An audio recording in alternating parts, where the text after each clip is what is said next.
네, 안녕하세요. 자, 이제 사기 시작됐죠. 얼마 안 남았는데 막판에 지금 요 한두 달 요때 사실 승패가 거의 좌지우지 되는 거니까 중간에 포기 절대 하지 마시고 마지막까지 달리시길 좀 일단 먼저 당부의 말씀을 먼저 드립니다. 자, 그리고 오늘 문제 같은 경우 비상장 주식 관련한 거랑 문제 2번 공사 중인 부동산 감정평가하는 부분에 있어서 조금 어려움을 많이 겪으신 것 같고, 문제 3번이랑 문제 4번은 좀 간단히 처리를 할 수 있는 부분 형태로 이제 문제를 냈는데, 채점을 해서 보다 보니까 아직 조금 기본적인 부분 조금 놓치시는 분들이 아직 있어요. 그래서 그 사기 문제를 가지고 이제 답안을 보시고 복기를 하실 때 새로운 내용으로 뭔가를 추가하려고는 하지 마세요. 지금 여기서 새로운 내용을 추가해서 암기를 하는 게 아니라 내가 시험장에서 어떻게 대처할지 항상 그것만 생각을 하셔야 돼요. 그것만. 그래야 시험장 가서 모르는 문제 나왔을 때 그거를 대처를 하고 처리를 할 수 있는 거거든요.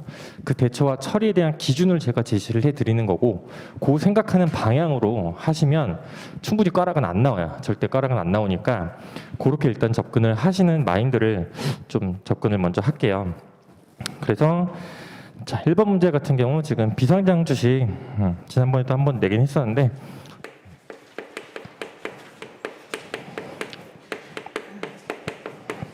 자, 비상장 주식 관련해서 이제 지난번에 냈던 거랑 조금 연계가 돼서 지금 상징수세법 조문을 하나를 드렸죠. 요거 말고 물음 1번을 가서 보시면, 물음 1번 첫 번째가 비상장 주식에 대한 감정평가의 현실적 필요성을 간략하게 기술하고 라고 되어 있죠. 자, 물음 1번이 간략하게 기술하고, 그리고 뒤에 감정평가 시 조사 확인 사항 및 필요한 자료 등을 이제 설명하시오 라고 되어 있으니까 배점이 이게 20점이잖아요. 20점이면 당연히 여기 설명하는 부분에 조금 더 집중을 해야겠죠. 그리고 기술하는 부분에 있어서도 지금 간략하게 기술하라고 주어져 있기 때문에 얘는 배점을 많이 줘도 5점, 얘가 15점의 배점을 가져가겠죠. 그죠? 그리고 나서 두 번째 물어본 거, 그럼 물음이 뭐냐? 간략하게 기술해서 물어본 거는 여기서는 이제 현실적 필요성을 물어봤죠. 요거를 뭐 목차를 2개 잡으셔도 되고, 아니면 지금 비상장 주식에 대한 의 있죠. 그거를 서에다 쓰셨거나 서에 안 쓰셨으면 여기 본문 물음에서 의로 활용을 하시면 되겠죠. 그 다음에 두 번째 설명하시오의 목적어가 뭐였어요? 목적어 2개죠. 첫 번째 물어본 게 조사 확인 사항이죠. 이거를 물었고, 두 번째 물어준 게 필요한 자료.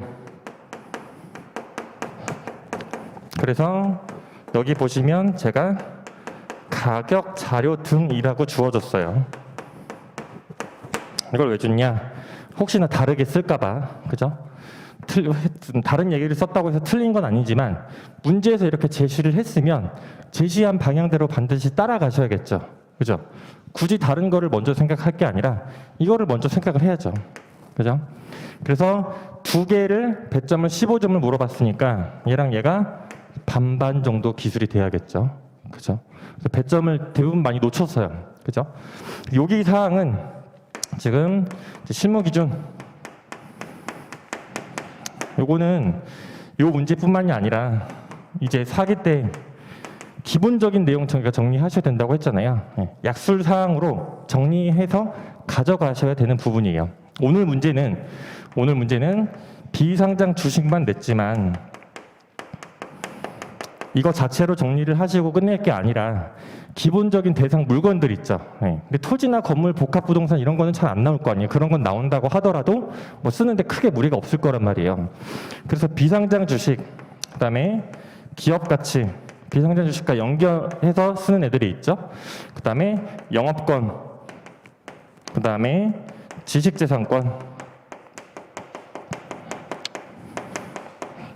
요거는 반드시 세트로 같이 다 따로 정리하셔야 돼요. 즉 조사 확인사항 하는 거랑 필요한 자료들 있잖아요.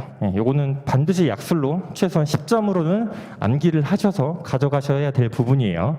시험에서 언제든지 나올 수가 있고 나오게 되면 얘는 빠르게 치고 넘어가야 되기 때문에 요거는 반드시 암기할 사항이니까 여기에 하나만 더 추가를 하자면 이제 임대료. 임대료가 이제 실무 문제로 나오고 나서 아직 그 실무 매뉴얼, 임대료 매뉴얼이 나오고 나서 이론에서는 아직 출제가 안 됐기 때문에 임대료 파트, 요 네 가지 파트는 무조건 1순위죠. 그죠? 요거에 대한 기본적인 내용, 이거는 반드시 정리하고 가셔야 되는 부분이에요. 그래서 전체를 다 외울 필요는 없지만 내가 각 물음별로, 요 대상 물건별로 각 10점씩은 정리를 해두시고 계셔야 돼요. 최소한 3개에서 4개씩은 다 알고 계셔야 된다는 얘기죠. 전체를 다 외울 필요는 없지만. 그래서 이는 반드시 준비하셔야 돼요. 그 다음에 빼먹었다. 가치하락분.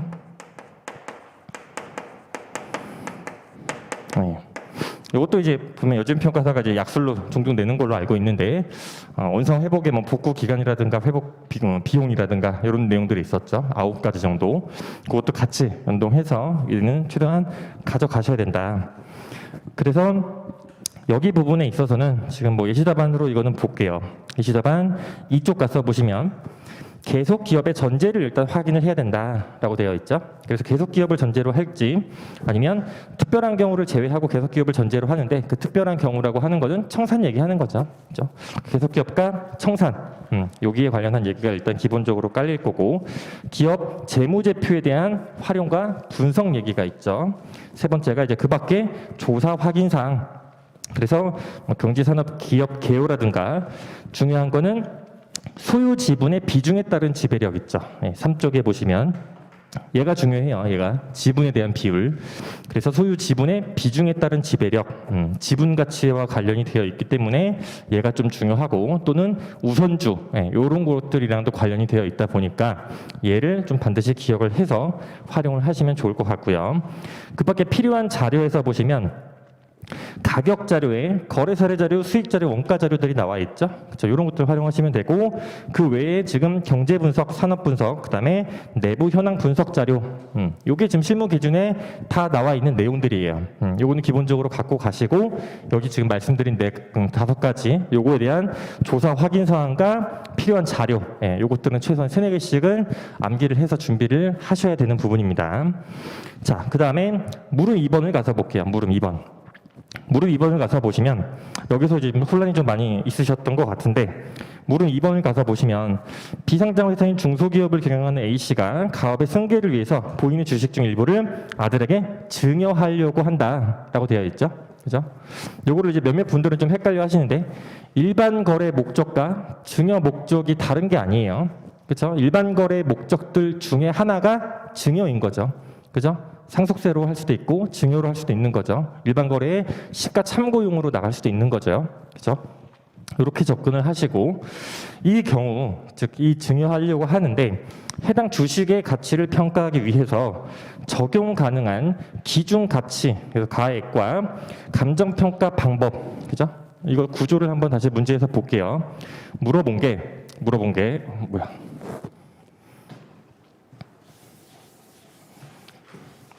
자, 물음을 가서 보시면 물음이 서술어는 노나시오죠. 노나시오인데 물음이 뭐예요? 물음이 2개를 물었죠.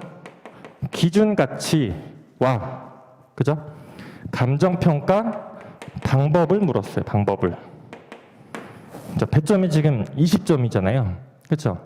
그러면 기준 가치와 감정 평가 방법을 동시에 물었으니까 당연히 여기서 10점 10점씩을 가져가야겠죠.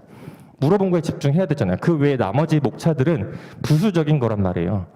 부수적인 건데 물어본 게 이거니까 얘네들을 중심으로 서술을 해야 되는데 어떻게 하라고 지금 감정평가 관계법규 및 관련 세법 등을 토대로 즉 지금 감정평가 관계법규에서 어떻게 하는지 그다음에 관련 세법 등이라고 되어 있어서 등에 대해서 다른 얘기들 서술해 주실 때는 뭐 활용을 할 수가 있겠지만 최소한 이 2개를 기준으로 즉 감정평가 관계법규에 따를 때 기준가치와 감정평가 방법 세법에 따를 때의 기준가치와 감정평가 방법 이렇게 물어본 거잖아요. 그죠? 요 목차 구조를 대부분 잘 못 잡았어요. 예. 그러니까 요걸 토대로 얘랑 얘를 물어봤으니까, 그렇죠?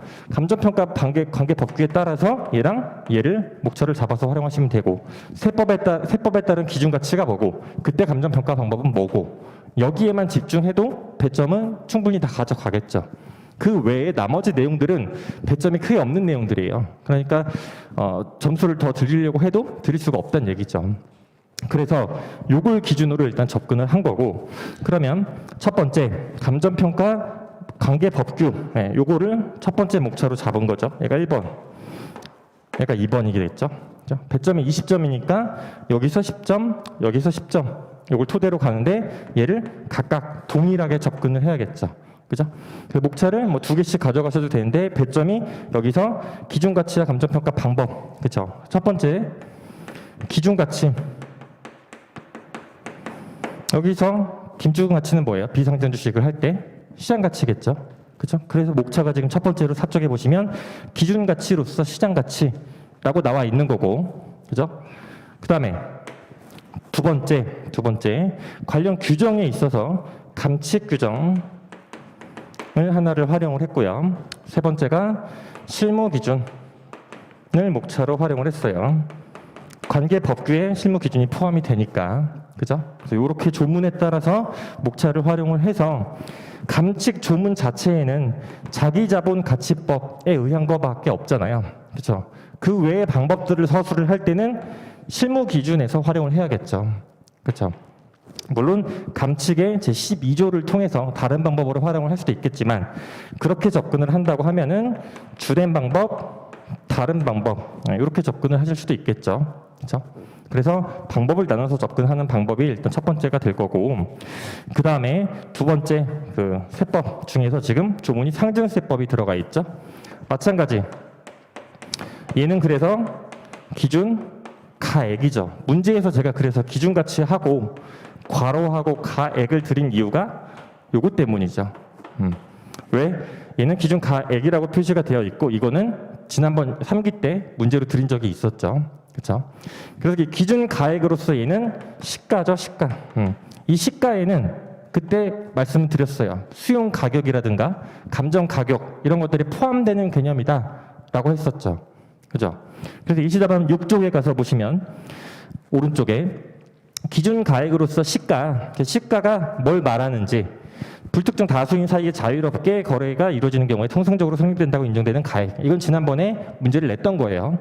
그리고 여기에는 수용 가격이나 공매 가격, 감정 가격 등 대통령령으로 인정하는 바에 따라서 시가로 인정되는 것, 이걸 다 시가에 포함한다고 되어 있죠. 그렇죠?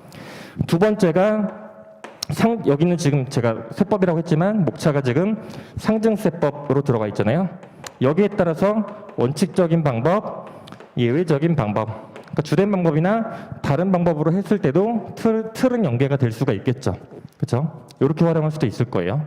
그래서 원칙적인 방법 안에는 조문 문제에서 보시면 상징세법 시행령 제54조에 따라서 1항, 2항, 3항, 이거 다 연결되는 애들이죠. 1, 2, 3항이 원칙적인 방법인 거죠. 예외적으로 4항에 보시면 이때는 순자산 가치로 구한다 라고 되어 있는 거죠. 1, 2, 3항이 그 앞에 보시면 1항에 순이익가치라는 말이 들어가 있죠. 요거에 대한 설명들이 2항과 3항에 나와 있는 거잖아요. 그렇죠? 그러니까 얘는 원칙적인 방법에 들어가는 거고, 또는 목차를 순손익가치, 그 다음에 순자산가치 이렇게 잡으셔도 되겠죠. 조문을 그대로 활용하셨다면 이렇게 접근을 할 수가 있다. 그래서 지금 조문에 주어진 내용을 토대로 배점에 맞게만 지금 조절만 한 거예요. 어디까지 내용을 쓸지는 여기 지금 예시답안 6쪽과 7쪽에 나온 내용은 다 문제에서 조문에서 제시가 된 내용들이에요. 그렇죠? 그러면 내가 그 접근해서 쓸 거는 여기밖에 없죠. 그죠? 그리고 자기자본가치법도 다 기본적으로 아는 내용들이잖아요. 추가적으로 고민해야 될 부분은 요거 하나밖에 없었어요. 고민하셔야 될 부분은 배점 조절에 따라서 문제 목차 개수를 먼저 확정을 해놓고 내가 추가적으로 생각해야 될 게 뭔지 그거는 구조를 짜고 생각을 하셔야 된다니까요. 먼저 다른 방법이 뭔지부터 생각을 할 게 아니라 방법들이 뭐가 있고 이게 아니라 지금 문제 분석에 따라서 목차 구조와 개수를 먼저 파악을 해놓고 여기서 새로 추가해야 될 내용이 뭔지 그것만 배점에 맞게만 처리를 하자. 그게 제일 중요해요. 그래서 요거에 대한 얘기가 지금 1번 문제에서 중요한 내용이었습니다. 그래서 비상장 주식 요거 문제 냈었고 비상장 주식 말고 방금 여기서 말씀드린 대로 기업 가치라든가 영업권, 지식재산권 여기는 출제가 충분히 가능한 부분이라서 반드시 정리를 하시고 그 다음에 문제 2번으로 가서 볼게요. 문제 2번은 좀 많이 생각을 많이 해야 되는 부분의 문제였는데 요거에 대한 처리가 조금 많이 미흡했던 것 같아요. 자, 일단 토지가 있고 지금 건축 공사 중인 건물이 있죠. 그렇죠? 얘를 이제 어떻게 처리할 거냐에 대한 문제예요. 근데 혹시나 문제를 개요를 보시면 공동주택을 건축 중이라고 했죠. 근데 공동주택이라고 해서 반드시 구분소유 부동산으로 들어가는 건 아니죠. 문제에 따라 틀려요. 그리고 혹시나 다르게 쓸까봐 지금 여기 보시면 둘째 줄에 대상 공동주택 괄호하고 건물 및 그 부지로 구성되는 복합 부동산이라고 줬어요. 집합 건물로 당연히 접근하면 안 되죠. 그렇죠? 문제는 토지 건물 복합 부동산인데 이 건축 공사 중인 상태의 건물을 과연 평가를 할 수 있느냐 이게 핵심인 거죠. 그죠? 이런 상태에서 전제가 지금 공동주택을 건축 중이다라는 얘기. 건축 중인데 이게 얼마만큼 됐는지와 관련해서 평가 의뢰일 현재 준공 직전 단계다.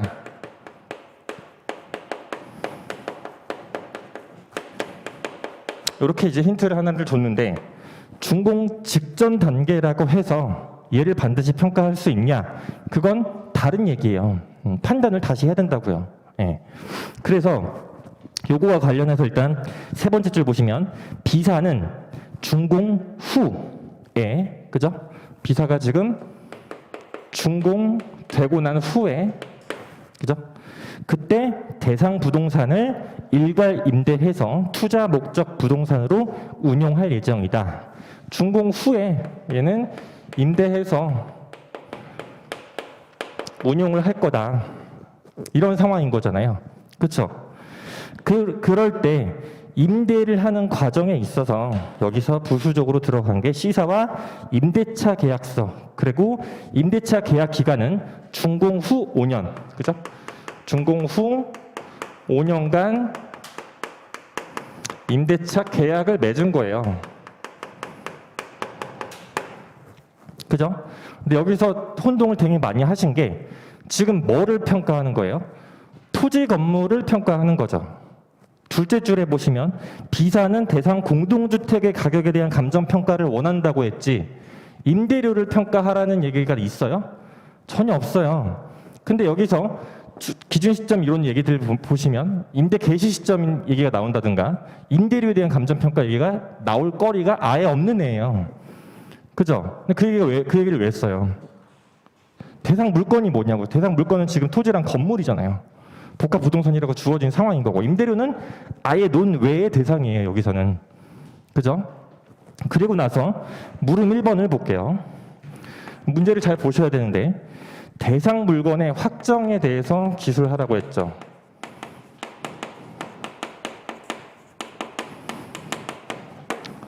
그죠? 기술하라고 했기 때문에 뭐 저는 이제 짧게 썼는데 반반을 쓰셔도 되긴 하겠지만 기술하고 논하시오라고 되어 있어요. 10점이니까 최소한 반반을 쓰시거나 얘는 지금 간략히 설명을 하는 거라고 해서 저는 3점, 7점에서 목차 여기 1개, 여기는 목차는 여기서 2개 이렇게 갔어요. 그죠? 여기에 포커스가 있는 거 이걸 보고 싶어서 낸 거란 말이죠. 그죠? 근데 대상 물건 확정을 물어봤지 기본적 사항 확정을 물어봤나요? 요 물음 1번에서 물론 물음 2번에 기준 시점 얘기가 관련이 되어 있다 보니까 이거를 엮어서 보여주려고 하시는 의도도 있지만 걔를 보여줄 거라면 문제 2번 서설에서 보여줬어야죠. 근데 여러분들이 서에서 뭐를 썼냐? 감정평가 절차부터 시작했어요. 네.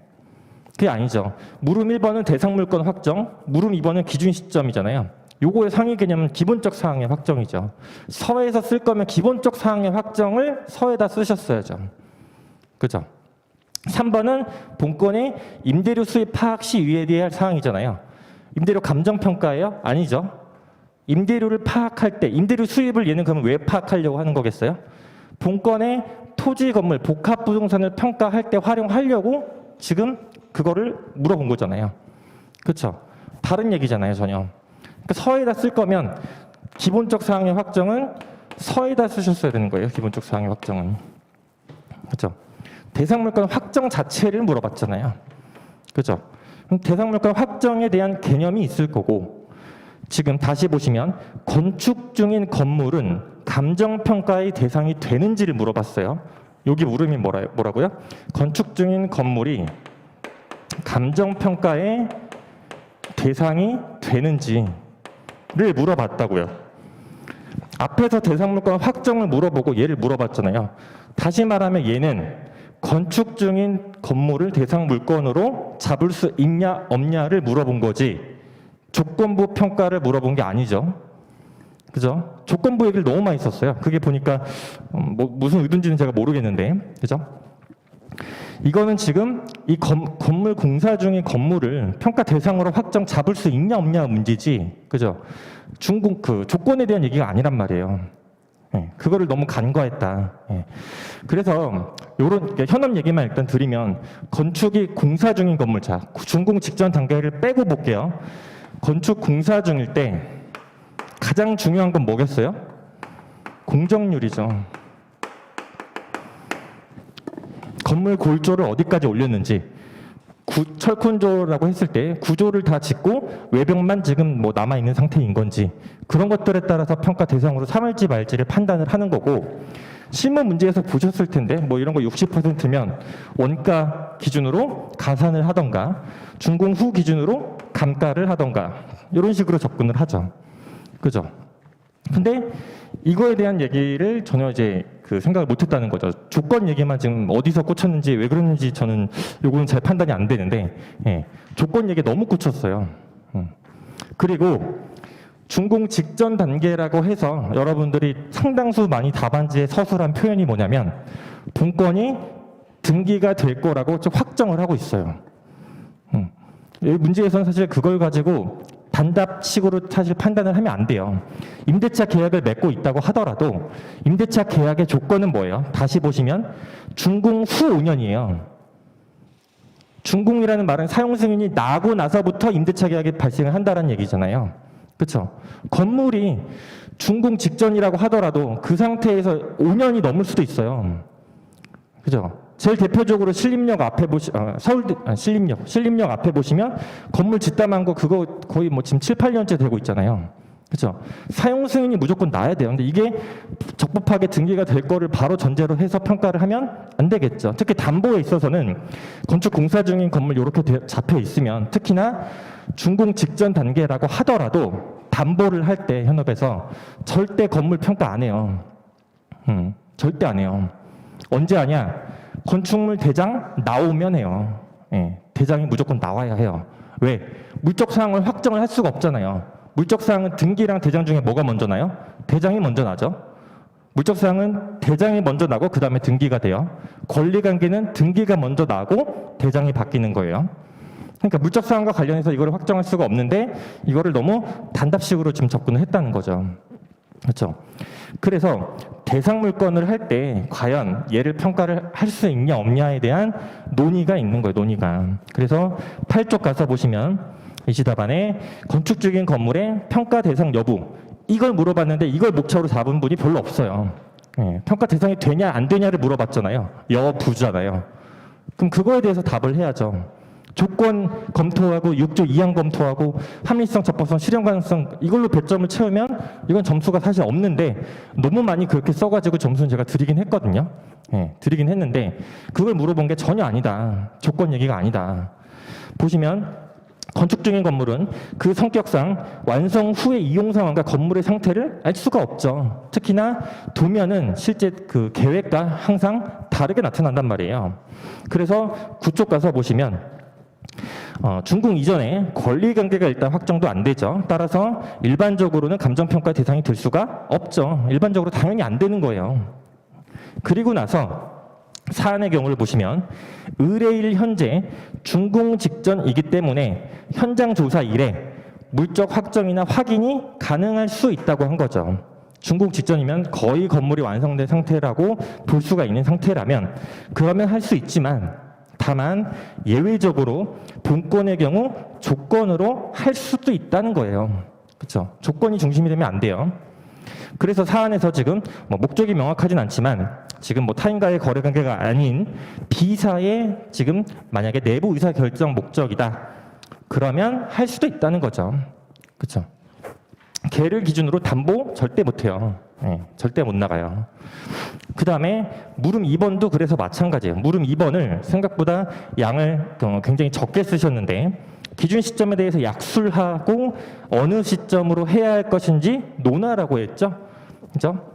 최소한 반반을 쓰셨거나 아니면 기준 시점에 대해서 배점을 많이 가져가면 안 된단 말이죠. 근데 여기를 안다고 해서 기준 시점의 의의부터 관련 규정 검토하고 원칙과 예외 이런 거 검토하고 그런 걸로 배점을 채우면 안 되겠죠. 본건이 문제가 되는 게 지금 어느 시점으로 할 거냐 그걸 논해봐라 문제가 되는 사항이니까.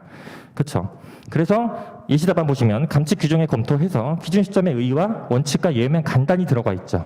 간단히 들어가 있고 두 번째 사안의 경우 그죠? 두 번째에서 지금 사안의 경우에 있어서 기준 시점의 설정 가능성을 목차로 잡았어요. 왜?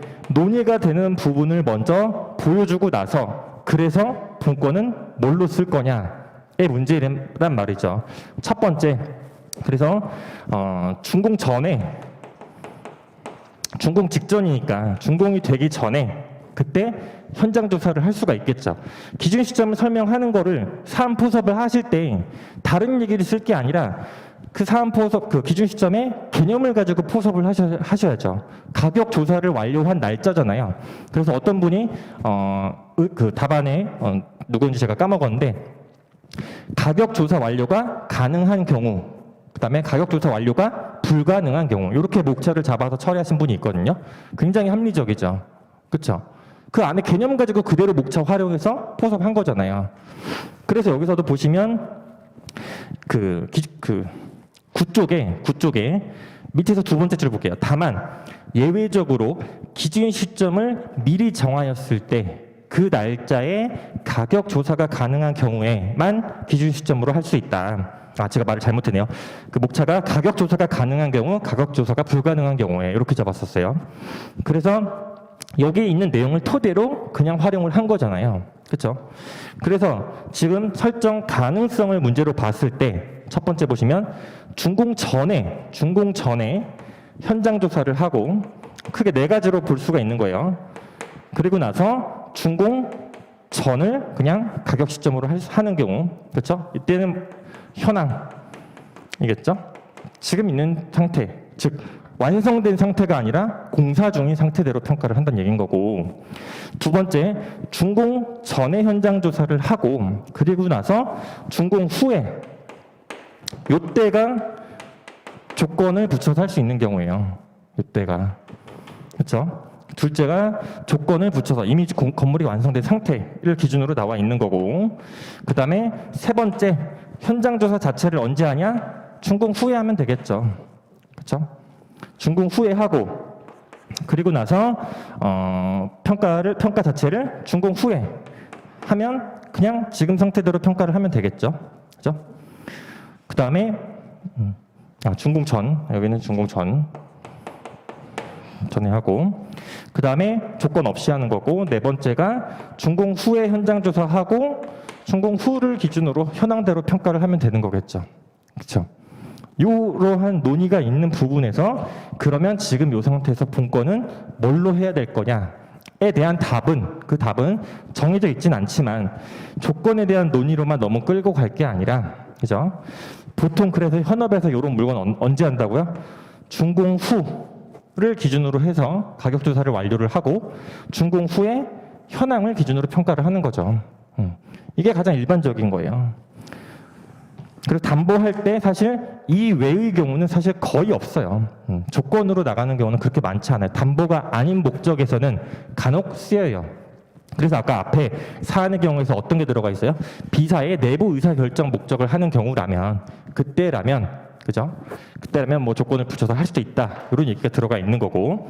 그래서 예시답안 10쪽에 보시면 이 네 가지 사항이 나와 있고, 본건의 기준 시점을 언제 판단해야 되느냐? 설문상 의뢰인은 준공 전에 현장 조사를 하고 라고 되어 있죠. 문제에서 뭐라고 돼 있어요?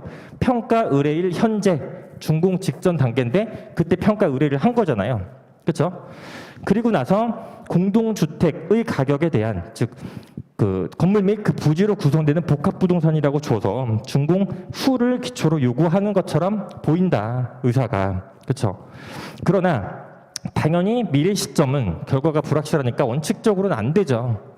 안 되고 대상이 확인 가능하고 의뢰 목적이나 공사 현황, 이거를 아까 뭐라고요? 공정률이라는 말을 활용을 한다고요. 감정평가의 안정성, 이런 것들을 고려할 때 당연히 준공 후에 현장 조사를 하고 준공 후에 현황을 기초로 함이 타당하다. 이게 가장 일반적이고 가장 많이 쓰이는 거예요. 담보에서는 이러한 경우를 제외하고 나가는 경우는 사실 거의 없어요.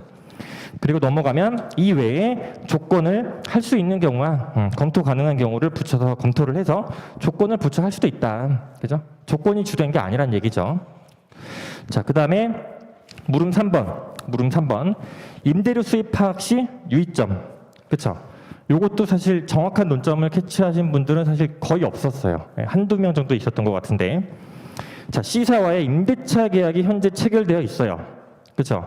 근데 그 계약의 조건이 뭐였어요? 준공 후 5년이에요. 준공 후 5년이고 지금 현재는 준공 직전 상태죠. 당연히 임대료가 지금 발생하고 있어요? 아니죠. 그러면 임대료 수입을 그러면 어떻게 파악을 해요? 뭐밖에 없어요? 계약서밖에 없죠. 계약서밖에 없잖아요. 그 얘기를 하는 거예요. 그래서 계약의 내용에 지금 근거를 해서 판단해야 된다라는 얘기가 들어가 있는 거고, 그래서 두 번째가 현재 체결된 계약에 근거한 수입의 파악, 지금 현재 계약서를 기준으로 해야 되는 거고, 특히나 5년짜리 장기 임대차 계약을 하는 경우에 있어서 임대료를 깎아서 할 수도 있는 거고, 그 다음에 계약 기간이라든가 그 다음에 갱신, 이런 조건들이 붙을 수도 있는 거죠. 다르게 말하면 특약사항이 있을 수 있다는 얘기예요. 그죠? 그러면 그 특약사항들을 검토를 해서 얘를 본건 임대차 계약이 적절한지 아닌지 판단을 해봐야 된다는 얘기인 거죠. 그렇죠? 그래서 그 11쪽에 이번에 넷째 줄 보시면 건물 전체에 대해서 실질적인 임대료가 산정되는 기준일, 이걸 가지고 판단을 해야 되는 거고, 계약 임대료, 즉 월세 얼마, 보증금 얼마, 그 다음에 계약 면적이 중요하겠죠. 임대차 계약서에서 당연히 계약 면적이 중요한데 지금 건물이 공사가 안 됐으니까 면적이 확정이 안 됐을 거 아니에요. 그 다음에 비용 부담에 대한 계약 내용의 확인, 나중에 추가 하자 보수 비용이라든가 이런 것들에 대한 비용 부담을 누가 할 건지, 이런 것들이 특약사항에 들어가 있다는 거죠. 임대차 계약에 있어서 프리렌트라든가 인테리어 공사 기간이 만약에 결부된 경우, 이럴 때는 어떻게 처리를 할 거냐, 그거는 다 계약서에 나와 있다. 책임 준공을 누가 할 거냐, 누가 마지막까지 건물을 완공할 거냐에 대한 문제가 있다는 거죠. 그렇죠? 그래서 이걸 근거로 판단을 해야 되는 거고, 그리고 나서 계약 임대료가 그러면 적정한지 타당한지를 검증을 할 필요가 있다는 얘기를 하고 있는 거예요. 그래서 임대료에 그 개정된 실현성이나 그 정도의 영향을 미치니까 그때 검증은 뭘로 한다? 검증을 임대사례 비교법 이런 것들을 활용을 해서 검증을 할 수 있다는 얘기죠. 계약 지금 현재 임대료가. 그 다음에 채점을 하다 보니까 여기서 좋게 활용을 했던 거는 표준적인 임대료의 파악, 이런 것도 활용하신 분들이 있는데 굉장히 합리적으로 접근을 하신 거라고 저는 보여져요. 그죠? 표준적인 임대료와 지금 본건에 대한 임대료 수준의 차이가 분명히 발생을 할 거니까 그걸 가지고 사실 뭐 합리성이든 타당성이든 요거를 살펴봐야 된다. 그 얘기가 사실 포인트인 거죠. 그래서 임대료 수입 파악 시 여러분들이 답안 작성한 대부분은 일반적인 즉 뭐 보증금 얼마에 뭐 운영 경비나 관리비 이런 것들에 집중이 되어 있는데 그게 아니라 준공 후 5년이라고 했을 때는 장기 임대차 계약이기 때문에 그 계약에 대한 특약, 그거를 조심해서 살펴봐야 된다. 이게 중요한 내용이었어요. 그 다음에 이제 문제 3번. 자, 문제 3번도 정답이 있는 문제는 아니에요. 정답이 있는 문제는 아닌데 요거를 접근할 때 문제 물음에서 물어본 목적어, 그 다음에 배점, 요거에만 좀 집중을 해서 좀 처리를 하셨으면 좋겠는데 아직 그게 잘 안 되고 있는 게 너무 좀 보였었거든요. 자, 첫 번째 문제 3번에 서술어를 보시면 설명하시오죠. 배점이 20점이니까 당연히 여기 10점, 여기 10점이겠죠. 그렇죠? 이게 가장 기본적인 건데 이거를 너무 안 지켜요 지금. 그 다음에 목적어, 앞에 설명하는 부분에 있어서 목적어가 뭐예요? 목적어가 업무의 특수성을 물어봤어요. 이걸 물어본 거죠. 특수성이 뭐냐를 물어봤지 감정평가의 기능을 물어본 것도 아니고요. 그렇죠? 그 다음에 업무 영역의 다양성 이런 것들은 좀 활용할 수가 있겠지만 다른 그 기본적인 가치 형성 요인의 복잡성이라든가 평가 목적에 따라서 결과가 달라진다라든가 이런 얘기는 사실 불필요하죠. 업무의 특수성 자체를 특수성이 뭐야? 그냥 결국에 다시 말하면 특성이잖아요. 성격을 물어본 거잖아요. 이때 어떤 성격을 갖고 있는지를 물어본 건데 걔가 목차에서 보여져야 되는데 다른 얘기를 너무 많이 하고 있다는 거죠. 두 번째, 감정평가 업무 시 발생 가능한 오류의 유형 및 그 발생 원인. 여기서 물어본 건 뭐예요? 오류에 대한 유형과 발생 원인을 물어본 거죠. 이것도 정답이 있는 부분은 아니에요. 즉 물어본 건 오류의 유형, 종류를 구분을 하고 그게 왜 발생을 하느냐를 물어봤잖아요. 그렇죠? 얘는 내가 어떤 일정한 기준에 맞춰서만 보여주면 되는 건데, 그렇죠? 그거에 대한 처리가 너무 잘 안 되고 있다. 그래서 먼저 감정평가 업무에 대한 특수성이죠, 그렇죠? 여기서 예시 답안에서는 공정성, 그 다음에 객관성, 전문성으로 저는 이제 목차를 잡았지만 요거 말고 할 수 있는 거 또 뭐가 있어요? 성격이니까 강론에서 중요한 거 제가 말씀드렸었죠. 합리성, 신뢰성, 그죠? 그 다음에 업무와 관련한 거니까 다양성 또는 복잡성, 그 다음에 변동성 이런 식으로 성격이 좀 목차로 드러났으면 사실 앞에 부수적인 설명은 불필요한 얘기잖아요. 그렇죠?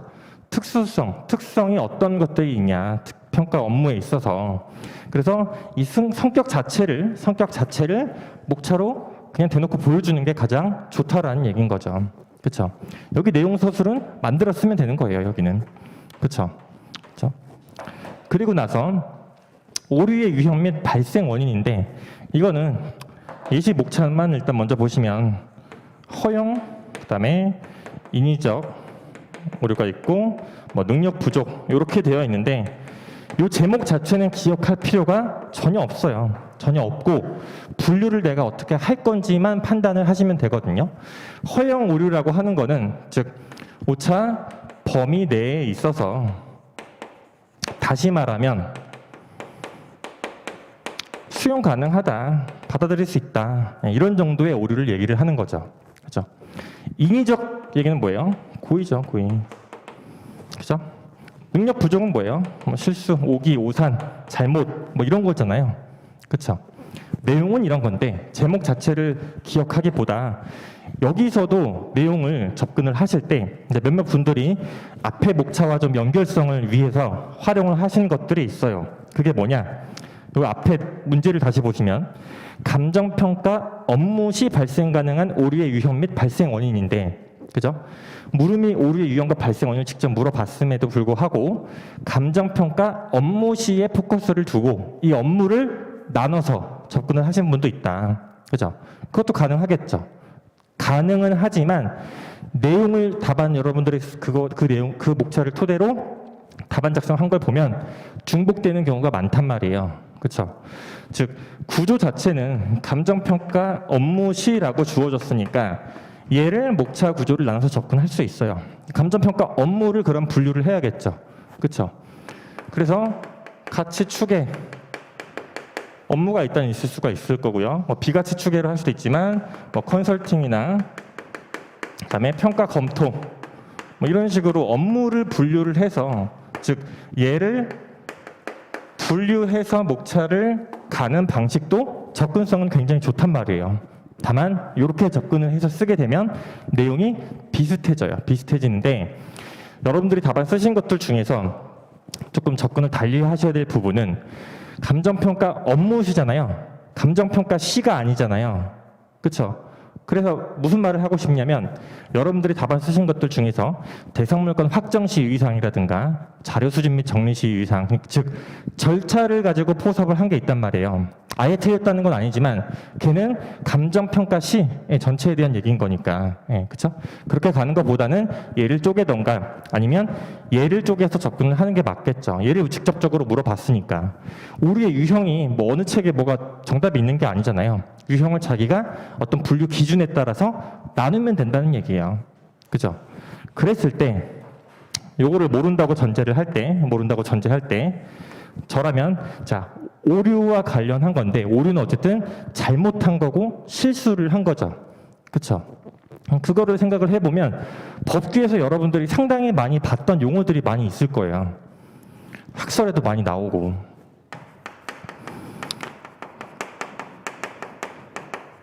중대 명백이나 고의 중과실 이런 얘기 법규에서 무지하게 들었잖아요. 그렇죠? 저라면 이 내용을 모른다고 했으면 이렇게 분류를 해서 접근을 했을 것 같아요. 시험장에서. 법규에서 봤던 용어잖아요. 중대하거나 정말 실수를 하면 안 되는 건데 명백하게 한 거. 고의로 했거나 뭐 고의로 하지 않았거나. 중과실 그거를 잘못하면 안 되는데 잘못을 했거나. 사실 이 내용들이 이렇게 그냥 퍼진 거잖아요. 같은 내용이에요. 내용으로 보면. 그렇죠? 아니면 이렇게도 되겠죠? 의도적이거나 비의도적이거나, 그죠? 의도적, 고의, 일부러 한 거고, 인위적인 거고, 비의도적, 실수를 할 수 있는 거죠. 그렇죠? 어쨌든 내가 분류에 대한 체계를 잡고 이렇게 보여주는 게 답안에 있어서 채점을 할 때 이런 식의 답안이 들어오면 훨씬 채점이 점수가 더 갈 수밖에 없어요. 그렇죠? 정해진 정답이 아니지만 오류의 유형과 발생 원인을 물었지 여기서부터 뭐 가치 형성 요인부터 시작해가지고 가치 형성 요인의 복잡성, 뭐 다양성 이런 얘기를 하고 있으면 그거는 점수가 사실 없어요. 그렇죠? 직접 물어본 게 아니잖아요. 그렇죠? 이런 게 지금 무슨 과정을 겪은 거냐? 지금 목차를 표현화 시킨 거죠. 목차화 시킨 거잖아요. 그렇죠? 분명히 모르는 내용이 아니란 말이에요. 모르는 내용이 아닌데 이거를 생각을 해서 그거를 접근하는 틀이 있어야 된다는 얘기죠. 틀. 그거를 항상 고민하시고 실제 시험에서 이런 식의 문제가 나오면 나는 어떻게 대처할 건지 복기를 할 때 반드시 그걸 활용을 하시면 좋겠습니다. 마지막으로 담보 감정평가의 기준 가치. 그죠? 이거는 뭐 예전에 한번 냈었죠. 담보 감정평가의 기준 가치가 뭐냐. 자, 근데 기준 가치를 물었어요. 그죠? 뭐 담보 감정평가의 원칙을 물은 것도 아니고, 그죠? 뭐 현황주의, 뭐 준수주의, 뭐 이런 거 있죠? 그런 걸 물은 게 아니라 기준 가치가 뭐냐에 대해서 설명하라고 한 거잖아요. 그렇죠? 답은 시장 가치라고요. 시장 가치. 시장 가치 외의 가치가 아니라고요. 시장 가치 외의 가치로 할 수도 있는 경우가 있겠지만 대부분 거의 담보에 있어서 시장 가치를 기준으로 하는 게 95% 이상이에요. 그죠? 그래서 얘의 기준 가치는 시장 가치를 기준으로 하는데 여기에 뭐를 고려한다? 채권을 안정적으로 확보하기 위한 목적을 갖고 있기 때문에 보수적이고 안정적인 측면에서 그거를 감안을 하자, 고려를 하자라는 얘기인 거죠. 기준 가치가 달라지는 얘기가 아니란 말이에요. 그렇죠? 요거 반드시 인식을 하셔야 돼요. 요게 몇몇 답안들에서 잘못 서술이 된 것들이 있어서 그래서 요렇게 접근된 거고 그 다음에 예시 답안에서 하나 좀 추가적으로 이제 기억을 하시면 좋을 거는 17쪽에 마지막 17쪽 보시면 셋째 줄 보수적 측면에서 감정평가를 하는데 넷째 줄 이때 유의할 점 있죠. 예. 채무자의 신용도나 자금 사정, 재무 상태, 채무 상환 능력, 기업 규모나 평판, 그다음에 뭐 해당 업종 내의 영향력 이런 거는 고려를 하면 안 되겠죠. 시장 가치 기준 원칙이니까.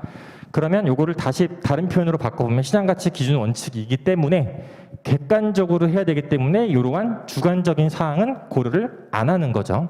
그렇죠? 근데 현업에서는 간혹 이런 것들을 고려하는 데가 있어요. 담보평가제 심사할 때 채무자의 상태가 안정적이니까.